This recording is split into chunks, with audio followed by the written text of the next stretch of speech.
Thank you for calling the Bradford District Care NHS Foundation Trust First Response Service, which can now be contacted from a mobile or landline on free phone 0800 952 1181. From the 4th of April 2022, the old 01274 number will no longer be available. Your call is important to us and will be answered by our next available telecoach.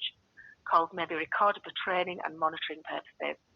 If your call is an emergency, you need to call 999, or in the case of a medical emergency, attend your local accident and emergency department. If your call is related to a physical health need, please call 111 or see your local GP. You can access other services for mental health support. Samaritans can be contacted 24 hours a day on 116 123. Guideline can be contacted between 12 noon and 12 midnight on 0800 1884 884. If you are under the age of 25, between 8 p.m. and 8 a.m., you can contact Night Owls on 0300 200 390. Thank you for calling the Bradford District Care NHS Foundation Trust First Response Service, which can now be contacted from a mobile or landline on free phone 0800 952 1181. From the 4th of April 2022, the old 01274 number will no longer be available.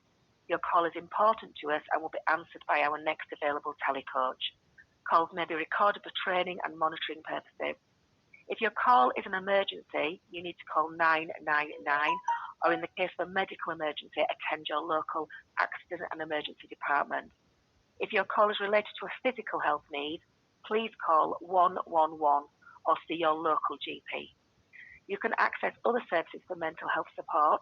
Samaritans can be contacted 24 hours a day on 116 123. Guideline can be contacted between 12 noon and 12 midnight on 0800 1884 884.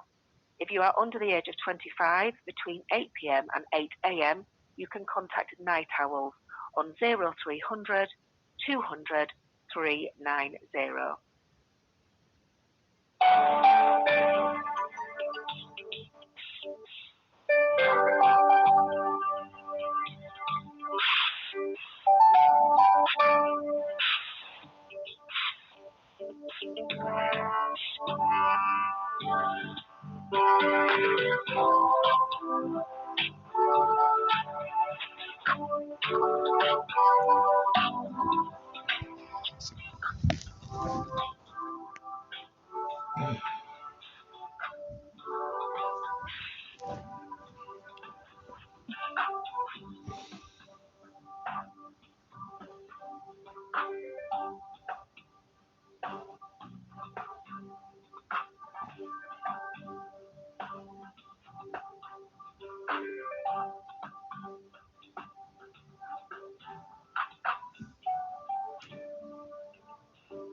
Thank you for calling the Bradford District Care NHS Foundation Trust First Response Service, which can now be contacted from a mobile or landline on free phone 0800 952 1181.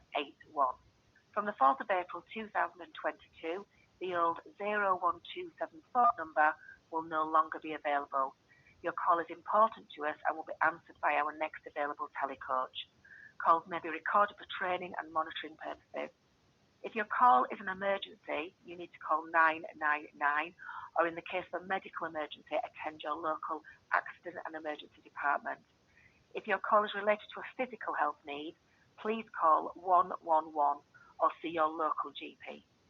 You can access other services for mental health support. Samaritans can be contacted 24 hours a day on 116 123. Guideline can be contacted between 12 noon and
Thank you for calling the Bradford District Care NHS Foundation Trust First Response Service, which can now be contacted from a mobile or landline on free phone 0800 952 1181.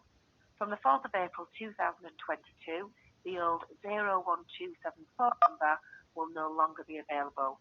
Your call is important to us and will be answered by our next available telecoach. Calls may be recorded for training and monitoring purposes.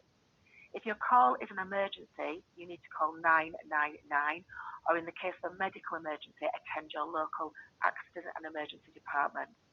If your call is related to a physical health need, please call 111 or see your local GP. You can access other services for mental health support. Samaritans can be contacted 24 hours a day on 116 123. Guideline can be contacted between 12 noon.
Afternoon,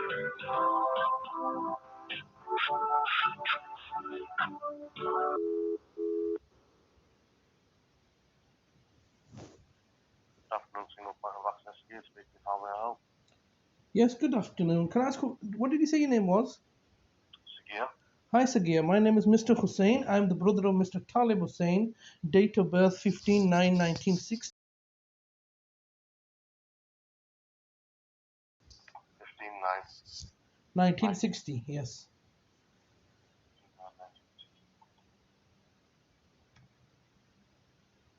And what did you say your name was? Mr. Hussain. Mr. Hussain. And you're the brother, yeah? I'm the brother of Mr. Talib. Yes. Can I just take your the contact phone number? No, I don't wish to give it over the phone. You don't wish to give your phone number? You have it on file. I don't wish to give it over the phone. I've it in the past. Yeah. No, it's fine, it's fine. It's absolutely fine, no problem.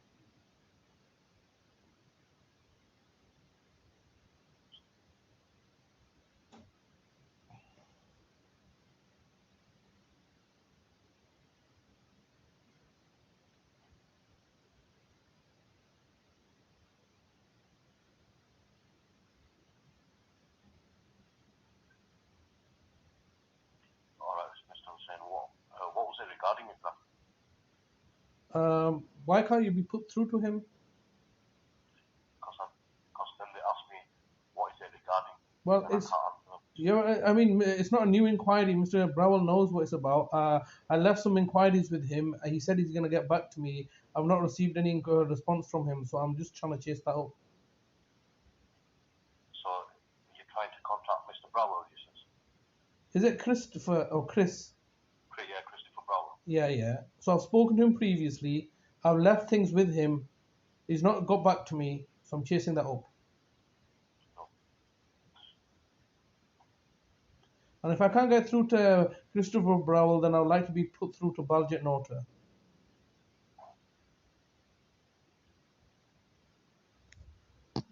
Please bear with me.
Hi, Shazad. It's Chris speaking. Oh, hi, Chris.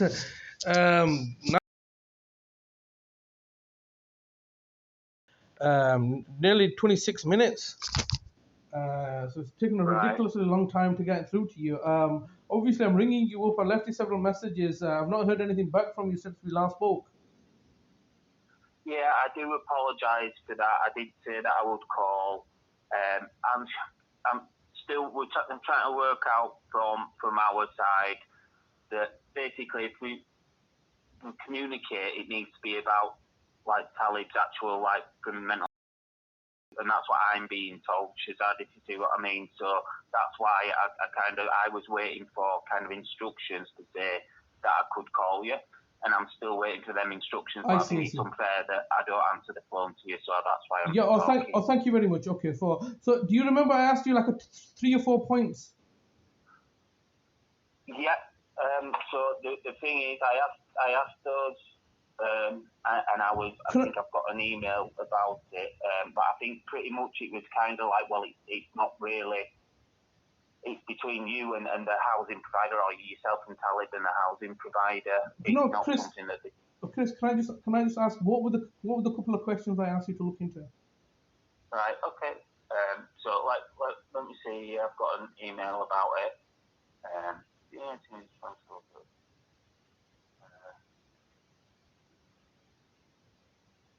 Let me just get the.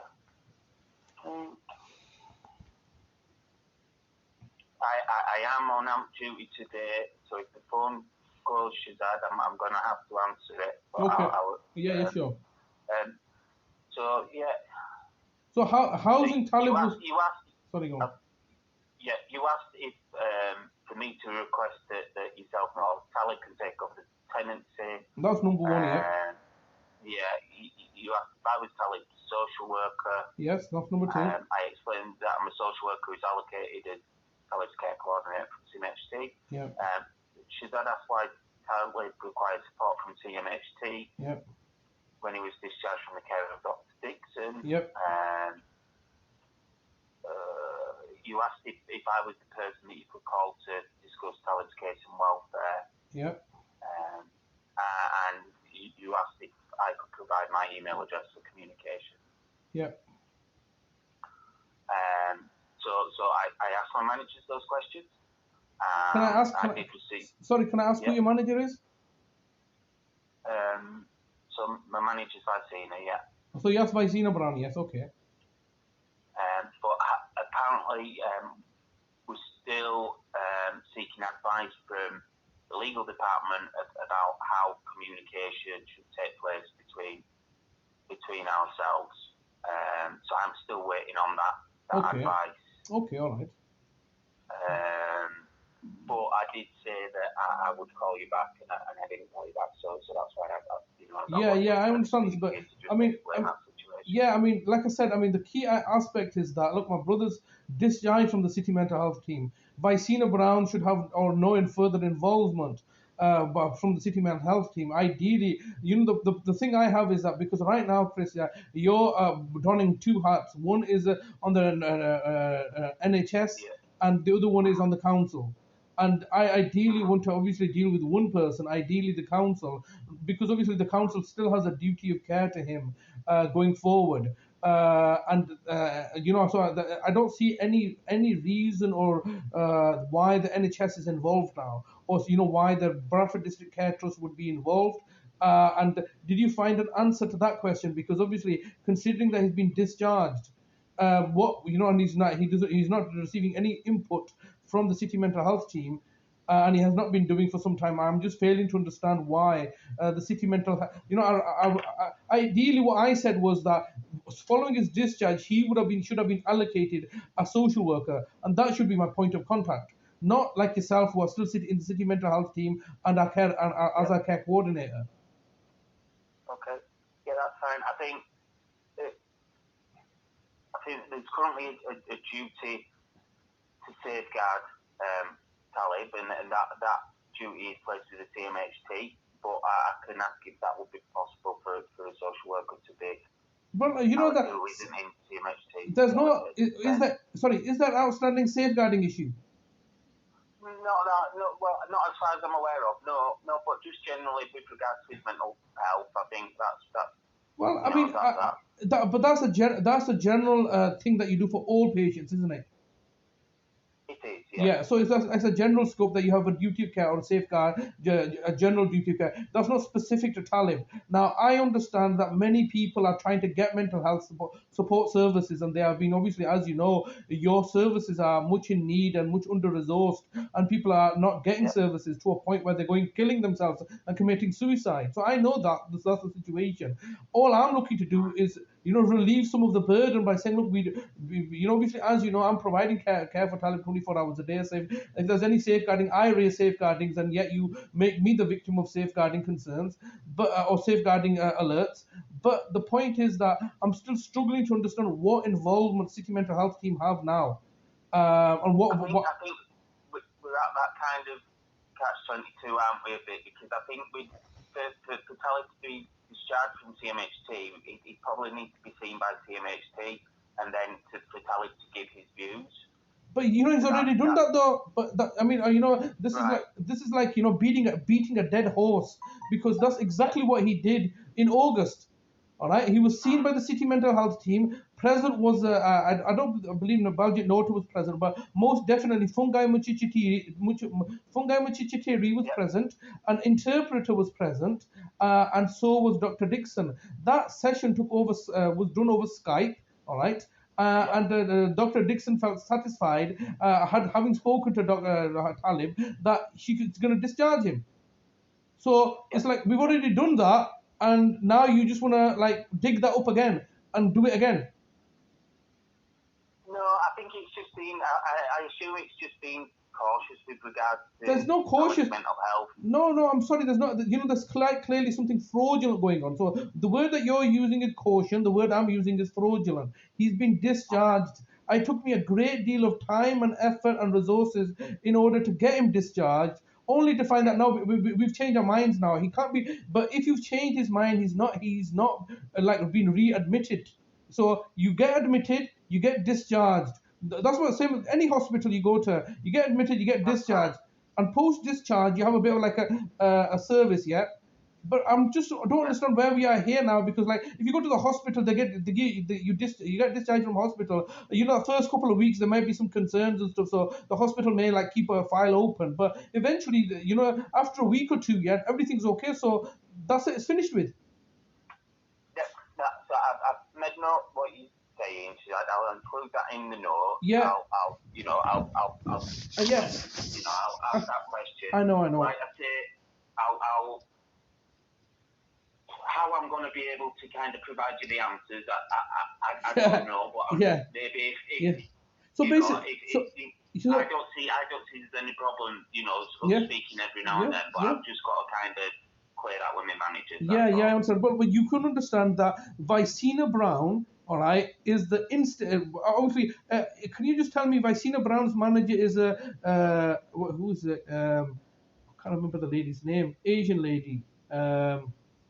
What's Vicina Brown's manager's name? I think it's Nadia. Yeah, Nadia. So Nadia Khan knows who I am. And can you tell me, is Mark Truin back at his post? I don't know. I mean, this is the thing. I'm really only supposed to kind of talk about Talib's care. Yeah, I know. I understand, but the problem is the communication, you see. Because obviously these people, Nadia Khan, Vicina Brown, Mark Truin, they're responsible for sending me to prison, all right? And so therefore, subsequently, I've come out of prison and continue. So it's a problematic area that obviously Vicina Brown does not want to talk to me. She can talk to me on the telephone. Why? So, ideally, what should happen in this situation is that I should not be talking to you. I should not be talking to, Baljit Nota, because obviously you're like foot soldiers, yes? This is a complex area. It's complicated because I know these people. They know who I am, and they're refusing to speak to me. So ideally, the best person to speak to me is Vicina Brown. Yes. So I should be. I think there's an email. There's an email provided. There was some mention that was an email where you could send emails to, and I think I'm trying to find out is whether emails can be sent in reply to that. I'm not sure if you Yeah. know more about that than me. But Well, that's. I mean, you know what's happened here, Chris. I'll just tell you what's happened here. All right. Can I just ask, is this call being recorded? I'm not recording it now. Or does the city mental health team record the call? Not that I'm aware of. Okay, No. but Chris, you're aware of that when you call some organisations, they're recording the calls for training and quality purposes. Mm-hmm. Yeah, so that that's like a standard practice. Now, both the city mental health team and the local authority particularly know that I also have a policy where I record all my calls. All right. Mm-hmm. Now, obviously, that is irksome to them. They don't want me to record things, so it's a bit, you're a private citizen as well. It's a bit like, well, that's unfair. I'm calling you up, you're recording me when I'm saying, when I'm calling you up, I can't record you. Why? You understand? So that is a problem here. Yeah. All right. Mm. So that I've never known that any phone call that I've spoken on with regards to my job or to transfer from single point of access is recorded. I'm not aware of that at all. yeah, but I'm making you aware that obviously, if you haven't been told previously, that all my calls are recorded. Right. Yeah. I'm aware that you record your phone calls. Yeah. Okay. Yeah. Now that, as a result of me recording my calls and me being open about it, there's nothing wrong with that. Okay. There is nothing wrong with me recording the calls. I've had that confirmed, from the solicitors. I've had that confirmed from the Information Commissioner's office. However, you can understand that some people may not like to be recorded. Okay. Yeah. And so therefore, but that's irrelevant to me. Now, the local authority, I lodged a complaint with the local authority saying, look, this is my policy now. If you want to, I'm going to ring you up because I'm not going to be forced to put things in writing. I'm going to ring you up and I'm going to record it. And I told her I lodged that as a complaint. And I said, look, what I want as a resolution is I want the council to change the constitution in recognition of civil rights. So here I am, Chris, fighting for civil rights, civilians' rights to record things. They find that it's a power struggle. So they're saying, no, we may be a local authority, but we're authority over you and we're telling you not to record. And so as a result of this dispute, like my mother's ended up dying now. Now they're saying that I can only communicate via one email address. That email address, they've then gone to the High Court in London, got not a judge, but a justice to put injunctions upon me to say that I can only communicate with Bradford Council on this one email address, but that was only in relation to my mother, okay? Nothing to do with my brother. Those injunctions related to my mother. When my mother died, those injunctions no longer apply. Now that is, I think, very, very fraudulent on the part of the local authority because they're saying, well, we don't want you to do that. We don't want you to record us. All right, we don't like that. All right, but there's no law that prevents you from doing that. So what we're going to do is we're going to make a pretext and we're going to go put injunctions against you, and that's what they've done. And as a result of putting those injunctions against me, my mother's ended up dying. All right. So with regards to this one single email that you're saying, okay, subsequently I've spoken to the legal team and I said, what compels me now to use this one single email? I think it's called Shahzad Hussain designated or something. All right. And I've been liaising with, my mum's social workers or everything to do with my mum through on the legal team through that email address. All right. Now, but now my mum's dead. It's over with. All right. Now, in order for Talib's situation, you're once again saying, well, you write to us. All right. You put everything in writing and put it to us, and then we will decide. I don't know enough about that. I just know there was some mention of an email, a dedicated email address. But I don't know the actual situation. But the bottom line is this: that they obviously you will do everything and anything that your managers tell you to do in it. You're not going to be acting out of your own actions. I find you a very pleasant person. Okay, so you've taken my call and that's fine. Yes, but obviously whatever Vicina Brown tells you to do, you will have to do because that's your manager. All right, and I would rather speak to Vicina Brown directly because obviously they've come to our house, they've kidnapped Talib and put him into Linfield Mount. All that's unlawful kidnap and detention. Obviously, then subsequently, the situation is becoming more convoluted now, and nobody senior wants to speak to me. All right, because they're just hiding behind the corporate veil. So coming back to these points, let's just go back to the points that we've discussed. So one of the points I had asked for is in relation to well, let me just get my thoughts right now. One of the relations I asked her was like, why is Talib still at City Mental Health Team considering he's been discharged? One of the questions I asked was, well, that I would like us to communicate by email, because to this point, to this day, neither has Vicina Brown, Nadia Khan, or Baljit Nota or Fungai Machichitiri responded to any of my emails. So, in this case, they tell me to put things in writing. I've been sending them loads of emails. They refuse to reply. And so, obviously, they've told you, don't reply to him, all right, via email. But I'm sure you could have contacted me by telephone. But irrespective, we need some clarity on this. That why can't you contact me by reply to my emails? So that's point number 2. And then obviously the most crucial point that I spent time discussing with you is stating to you that Talib is going to be made homeless, and with regards to support of getting him housed. Now I did receive an email from legal team telling me that that's something between the family and the landlord, and got nothing to do with us. All right. Now I don't think that's correct, because obviously here's a vulnerable individual that's in my care. I've told the local authority my charging policy, and I've told them that this is under the section 117 aftercare. You have you say you have a general duty, all right, to safeguard Talib, but yet you're failing to adhere to your more specific duty to ensure that Talib does not become homeless. And it just concerns me greatly that now you're looking to wash your hands of Talib while Talib remains in my care, and you're saying we're not bothered about his housing. All I was looking to do with yourself, Chris, was this. All I was going to look to say from the social worker is that the council social worker should make a write a letter of recommendation saying that this person should not be left in a situation where he can become homeless. That's it. All right, we support any application of tenancy for Mr. Talib Hussain, because we need to ensure that that's all I was looking for. All right. And I'm very, very disappointed that even that you're not failing to do, because my mum's house, I got enough letters from social workers saying, look, that my mum needs to be rehoused, but mainly my mum's house was given to her because of Talib. All right.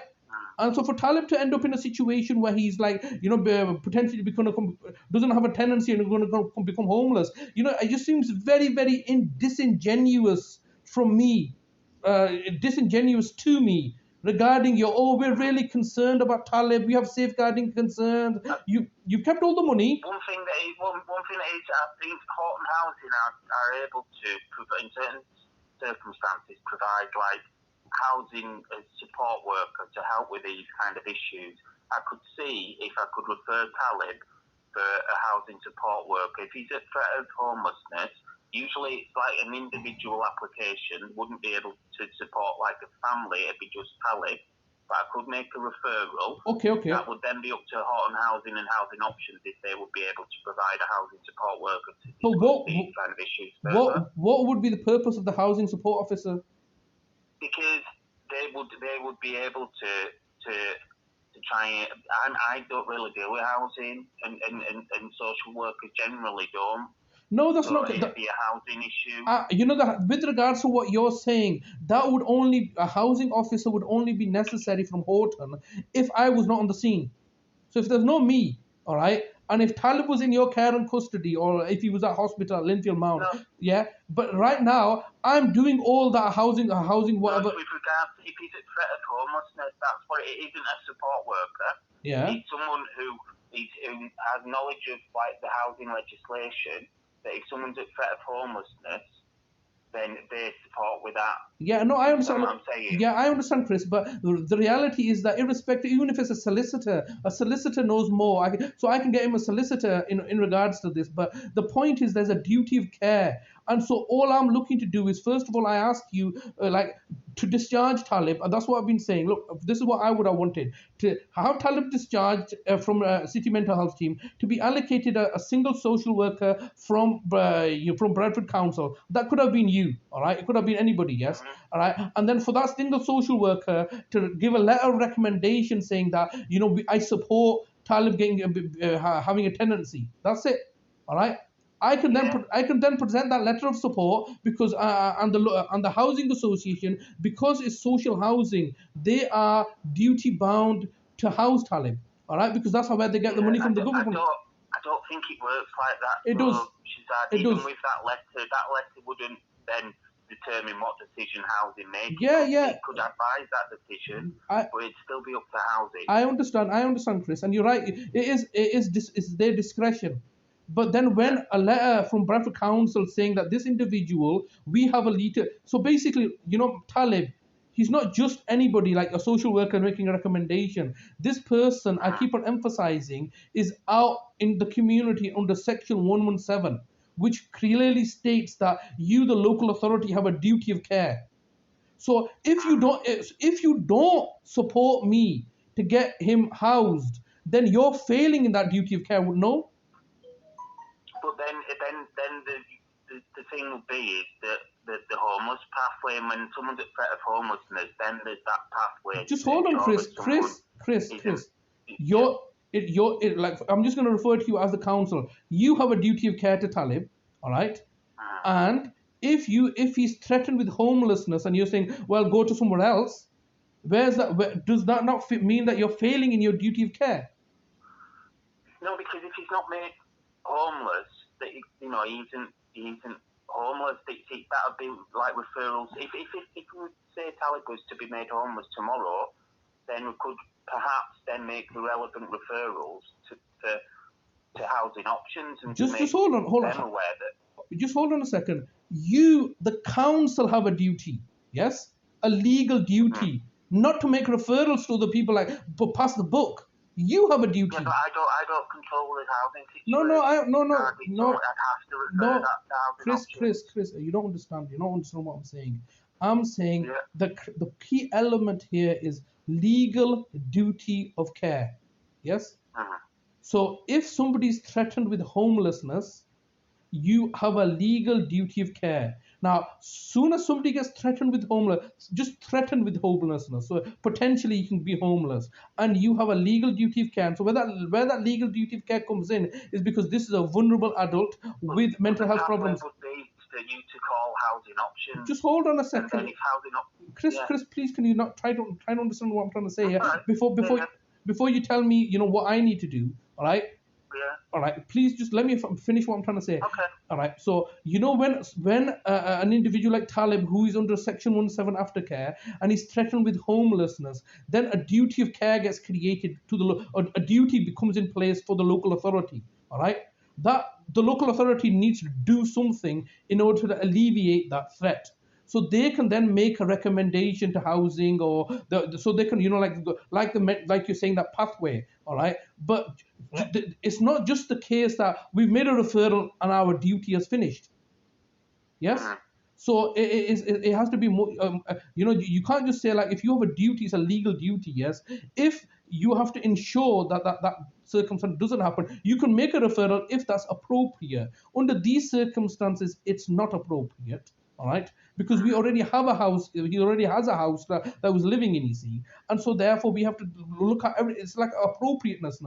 All right. So for example, if somebody's on the streets homeless, all right, the local authority may have a duty of care to that person as well. But under these circumstances, they have a direct duty of care. So all I'm trying to say, in order to extinguish that duty of care, evidence must be shown that you have tried to ensure that the person was removed from the risk of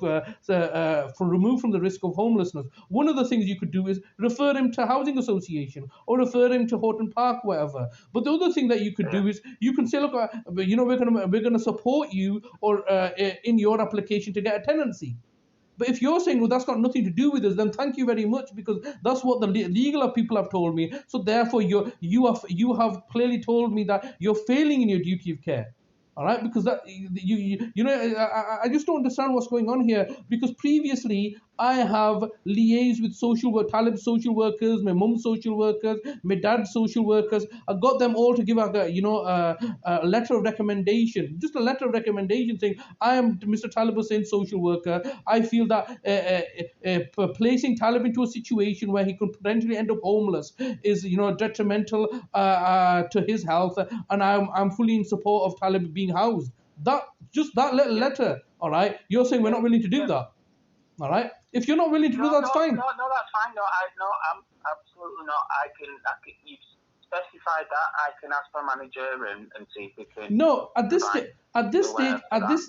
stage, you clearly told me that not you, but the legal people have told me that no, that's got nothing to do with it. Go to your landlord and house, your family and stuff. Yeah, so that clearly shows me that's you basically being negligent there. So if you have a duty of care and you don't do something, that's called neglect or negligence, and therefore there's further there's further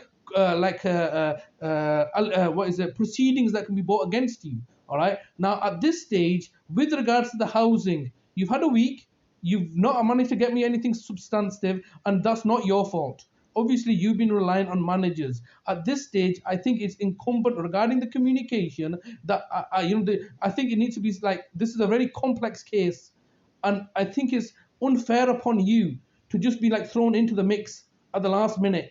It's very, very unfair because obviously you don't know the history. I've had a long conversations with Balji and Fungi, and ultimately Vicine is the one that's in the background pulling all the strings, and behind her is Nadia Khan. So once again, I would like just to end the conversation now, and I don't want to take too much of your time. Yes, is that you?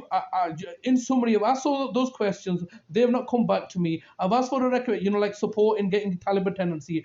Obviously you're looking to make referrals and stuff, and so therefore I feel that you have failed. You, the local authority, not the city mental health team or the NHS, but the local authority are quite clearly failing my brother in their duty of care to ensure safeguard his best interests. And so therefore, what I'm saying is that going forward, I think it would be only appropriate that communication be from me to Vicina Brown or Nadia Khan. I think that is the only best way to go forward, because they know everything, and if they equally say, well, you know what, we wouldn't want to talk to Mr. Hussain or this or the other, once again that's further evidence of being neglectful in your duty of care. I've never been rude to or sworn to anybody. I've not been rude to you or been disrespectful to you, have I, Chris? No. I may get loud and irate at times, but that's just my personality. I've never been rude or disrespectful to people, and I've quite clearly told them that I'm recording them. I think it's very. I've made a note of everything you said. Yep. I'm going to have to get off phone because the duty phone's. Yes, no worries. Now, thank you. I've made a note. Okay, right. thank you very much, Right. Chris. Goodbye. Okay, thanks. Take care. Bye.